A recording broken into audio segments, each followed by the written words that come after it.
Friends, ఇప్పుడే అందిన వార్త. సీఎంపై రాళ్లతో దాడి, తీవ్ర టెన్షన్లో నాయకులు అంటూ వార్తలైతే వస్తున్నాయి. ఫ్రెండ్స్, మరి ఏమైంది ఏంటో చూసేద్దాం. ఫ్రెండ్స్, వివరాల్లోకి వెళ్ళే ముందు దయచేసి లైక్ చేసి, షేర్ చేసి, సబ్స్క్రైబ్ అయితే చేసి మరిన్ని లేటెస్ట్ అప్డేట్స్ కోసం బెల్ ఐకాన్ అయితే క్లిక్ చేయండి. ఫ్రెండ్స్, ఇది రాష్ట్రంలో మరోసారి హింసాత్మక ఘటనలు చెలరేగాయి. కుకీ, మైతీ వర్గాల మధ్య వైరంతో మరోసారి ఉద్రిక్త పరిస్థితులు నెలకొన్నాయి.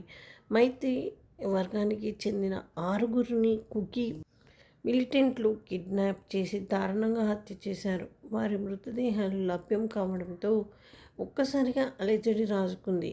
కుకీ ఉగ్రవాదుల చేతిలో హత్యకు గురైన వారిలో 8 నెలల చిన్నారితో పాటు 2 బాలికలు, మహిళలు ఉండటం గమనార్హం. తాజా హత్యలకు నిరసనగా జిరిబాం జిల్లాలో మైతీలు పెద్ద ఎత్తున ఆందోళనకు దిగారు.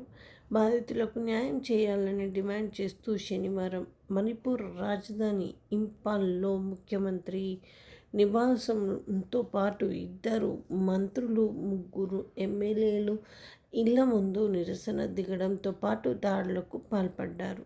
పలువురు ఎమ్మెల్యేల ఇళ్లపైన ఆందోళనకారులు దాడులు చేశారు.